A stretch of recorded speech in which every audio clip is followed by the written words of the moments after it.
Hello everyone, it's your girl from Dooars Dipanwita. তো আজকে আমি একটু অন্য রকমের ব্লগ আপনাদের সাথে শেয়ার করতে যাচ্ছি।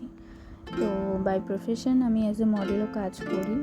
So it was one of my shoot days. তো আমি অনেক সকাল সকাল উঠে গিয়েছিলাম। উঠেই আমি ফটাফট সব রকমের কাজ যা যা ছিল আমার সকালে সব করে ব্রেকফাস্ট করে ধমাধম স্নান করে নিয়েছি। চুলটা শুকানোর একদম সময় পাইনি গাইস। তো আমার লোকেশনটা একটু দূরেই ছিল, খুব একটা দূরও ছিল না আবার খুব সামনেও ছিল না। তো আমার সেখানে পৌঁছানোর কথা ছিল 10টার সময়। তো আমি ঠিক সময় মতো বেরিয়ে গেছি। আর ভীষণ গরম ছিল আজকে, ভীষণ গরম ছিল। আর এখানে গল্প করতে করতে আমরা আমাদের লোকেশনেও পৌঁছে গেছি। এটা ছিল আমাদের আজকের লোকেশন। আমি তো প্রচণ্ড ঘেমে গেছিলাম, বাইরে আজকে ভীষণ রকমের গরম ছিল। তো এটা ছিল আমাদের আজকের স্টুডিও। তো এখানে আমি চেঞ্জ করে ফটোফট বসে পড়েছি।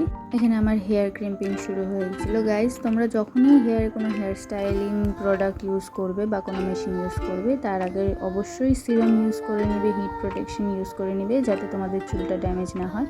দেন তারপর আমার স্কিনটাকে ভালো মতন প্রেপ আপ করে আমার মেকআপ স্টার্ট হয়ে গেছিলো। আসলে আমরা যখন এখানে মেকআপের জন্য বসি তখন আমরা খুব একটা মোবাইল ইউজ করতে পারি না, তাই আমি সব ক্লিপগুলো আপনাদের জন্য ক্যাপচার করতে পারিনি।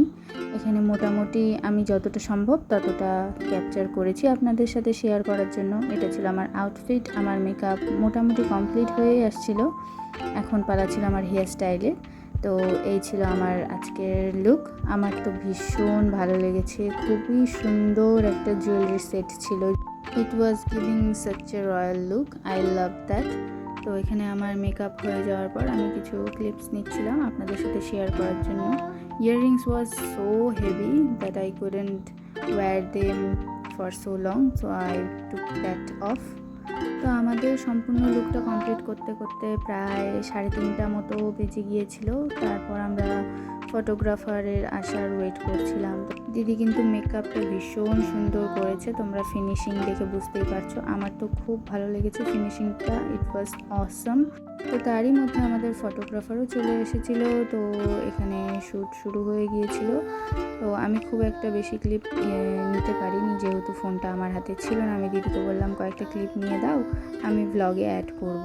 তো দিদি আমাকে একটা ছোট ক্লিপ ক্যাপচার করে দিয়েছিল। তো শ্যুটটা শেষ হওয়ার সাথে সাথে আমি ফটাফট ড্রেসটা চেঞ্জ করে নিয়েছিলাম back to my own clothes, because it was too heavy to carry for too long. তো তারই মাঝখানে আমি ছোট্ট দুষ্টুটাকে দেখতে পেলাম, আমার খুব ভালো লাগছিলো। তো আমি একটু ফ্রেশ হয়ে বসে এখানে হাওয়া খাচ্ছিলাম, কারণ আমি প্রচণ্ড এক্সস্টেড হয়ে গেছিলাম। শ্যুটটা ইনডোরও হয়েছে, আউটডোরে তো ভীষণ গরম ছিল, তাই আমি পুরো হাঁপিয়ে গেছিলাম। তো now it's time to back to home. এই ছিল আমার বাড়ি আসার রাস্তা, আমি একটু শেয়ার করলাম। আমার খুব ভালো লাগছিলো, নেচার ফুল ছিল খুব, রাস্তাটা খুব সুন্দর লাগছিল। তো আস্তে আস্তে প্রায় আমার 5:30 বেজে গিয়েছিল। সানসেটটা দেখো কি সুন্দর লাগছে না? তো আজকের জন্য এটুকুই, বাই বাই গাইস।